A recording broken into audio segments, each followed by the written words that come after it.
GTA 6 has been delayed from fall 2025 to May 26, 2026, right into the middle of Squadron 42's release window. It's a disaster, as most of the gaming world cries into their pillow about a small delay to Rockstar's latest and greatest. There is another group, an older group, a group who have been waiting and waiting and waiting. We truly know patience and suffering. We've been ready to answer the call since 2016. For those of us waiting for Chris Roberts to finally deliver his single-player space opera, has Rockstar just ruined CIG's release plans for Squadron 42? What will CIG do now? It's safe to say that they probably won't want to release in the same month as GTA 6. This snippet from an IGN article explains why. If you're a publisher, releasing your game at the same time as Grand Theft Auto 6 is akin to throwing a bucket of water into a tsunami. One studio boss called Rockstar's game a huge meteor and will just have to stay clear of the blast zone.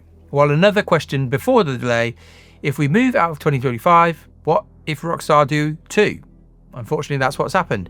We even have the likes of EA CEO Andrew Wilson implicitly commenting on the game's looming shadow in the context of the new Battlefield, citing some things happening in the year that may cause us to think differently about our launch timing.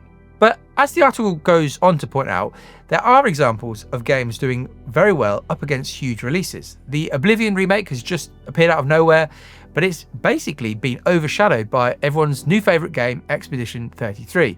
Made by a tiny studio of 30-odd developers. The secret to its success? Well, it's a really, really good game, and maybe even a great game. Does CIG, though, back itself to deliver a great game? A true 9 or 10 out of 10? A game that will shake the whole industry? I'm not so sure. I've been saying for a while that after all this time, with the reputation so tainted by the millions and millions of dollars that they have made, CIG can't really afford for Squadron 42 to flop. If they release a 5 or 6 out of 10, if it's riddled with crashes and bugs, then the company might never recover. I think they have to release at least a 7, 7.5, 8 out of 10. The graphics don't look like they'll be a problem. The cast and the acting, well, they definitely won't. And the story looked compelling in last year's gameplay showcase. But is the gameplay going to hold up? Will CIG manage to optimize the engine? Will it be a mostly bug-free experience? We will have to see. I don't know if even the truest of true believers really think that Squadron 42 is going to be a good enough game to go head-to-head with GTA 6. So they have a few choices. Let's start with the most optimistic and least likely. Could CIG move Squadron 42's release date forwards? If you believe that Squadron 42 is basically finished and CIG are just kind of polishing the last few things off, is it possible that they just release the thing at the end of 2025? Maybe they could just do a stealth drop like Oblivion. Well, I'm pretty positive about the project on the whole, but I'm nowhere near enough positive for this. I think the evidence suggests that CIG are still deep in the trenches with the single player game.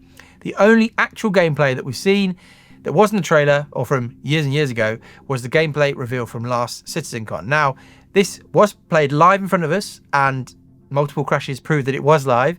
It was an hour of gameplay with a lot of cutscenes, and on the whole, it was very impressive. The reception on the internet was really positive.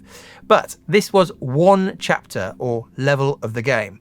Yes, they showed snippets of other parts of the trailer at the end, but we have no idea how complete the rest of the whole thing is. CIG this year has effectively paused major development on the persistent universe, Star Citizen, so that they can finish off Squadron. And I think that tells us that there is a lot of work still to be done on the single player campaign. It's not just a few sprinkles and a cherry on top. There's also been zero marketing since CitizenCon. And while that might work for a game as massive as Oblivion, shadow dropping Squadron 42 is probably not the way to go. I'm personally ruling out CIG bringing forward the release of Squadron 42. I think there's no way we'll see it at the end of 2025, and I can't see it being ready for a pre-May 2026 release. Let's move on to the next option. CIG stays on target. Chris Roberts and crew, they could just stick to their current plan. They could ignore GTA 6 and just hope for the best. If I had to guess at CIG's current plan for releasing Squadron 42, I'd probably go with CitizenCon October 2026. It seems the obvious thing to do. Make the whole thing a massive celebration, trailers, content all over the internet, build up hype, and then release. Or maybe do the whole big CitizenCon thing and then release in November or December. One of those options, that's what I reckon they've been shooting for. And maybe that is far enough away from GTA 6's release in May. Maybe that will work out okay. We also haven't mentioned the fact that the PC release for GTA won't be until 2027 or maybe even 2028. So CIG could, if they can pull it off, have one of the most exciting releases for PC in 2026. But if we rewind to Red Dead Redemption 2, Rockstar's last major release, well, that was delayed from 2017 to spring 2018, and then finally to October 2018. It got a second small delay. And is it possible that Rockstar does the same again, delays GTA 6 just again, right on top of CitizenCon? Now, that would not be good for CIG. Squadron 42 is Chris Roberts' baby. It's Wing Commander for a new generation, a game that he's been wanting to make for decades. And it's at a level of fidelity and immersion that he probably couldn't have imagined back in the 90s when he was making that Wing Commander series. CIG has spent hundreds of millions of dollars on this game. The cost of the cast alone is probably eye-watering. If you think that they're willing to just risk all that time and money just to get completely swept away by GTA 6, I think there's just no way. They will want the limelight for this game. The people who worked on this, they deserve their moment. The investors will want their money back, and anyone who cares about the future of Star Citizen, the multiplayer universe, will want Squadron to be a huge success. I am completely convinced they won't go directly head-to-head with Rockstar.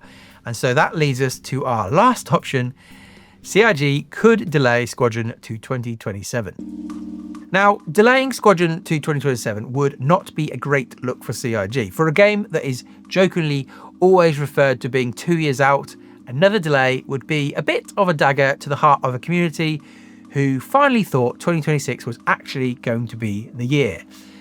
But would it actually shock anybody who's been really following this whole thing closely all along? If GTA 6 does end up directly on CIG's planned release window, could you blame them for pushing things back? Or potentially more likely, if it's just not quite ready for the end of 2026, well, would you prefer a delay again instead of a really bad release? I say all of this hoping and praying that this doesn't happen. They just need to get this thing out of the door at some stage. I'm personally excited to see what Chris and the team have cooked up in the single player campaign, but I'm really here for the future of the multiplayer universe Star Citizen, and in my opinion, SC has been held back for far, far too long by CIG's focus on Squadron 42. But that does actually bring up another reason why CIG could push Squadron to 2027. When Squadron 42 releases, it will be the single biggest marketing moment that Star Citizen has ever had. If CIG can sell millions of copies of the single player game, they'll be hoping to convert those players over to the multiplayer game. I'm convinced that part of the reason why the company is spending this whole year improving content, performance and stability in the persistent universe is for Squadron's release. Imagine those poor Squadron 42 players thinking, well, that was a fun single player game. I probably should go and try out Star Citizen. It has to be a good experience. It cannot be the buggy, unoptimized and often empty experience that it's been in the past and still can be today. So if Star Citizen isn't ready for a ton of new players and potential ship purchasers, will CIG delay Squadron 42 until it is? Our next big clue for how this is all going to pan out will be this October 2025 CitizenCon. CIG has already announced that it will be a digital-only event, and again, I imagine that is so that they can focus on getting Squadron finished. But will we see more gameplay footage this year? Will we see a different chapter being played through? Will CIG launch a massive marketing campaign? If they go big this year, I think we have to assume that things are still on track for a 2026 release. But if CIG sweep Squadron 42 under the carpet, they don't talk about it, well, I think then maybe we should start to worry that a combination of Rockstar and CIG have delayed the thing again. Let me know what you think in the comments. What should CIG do in this situation?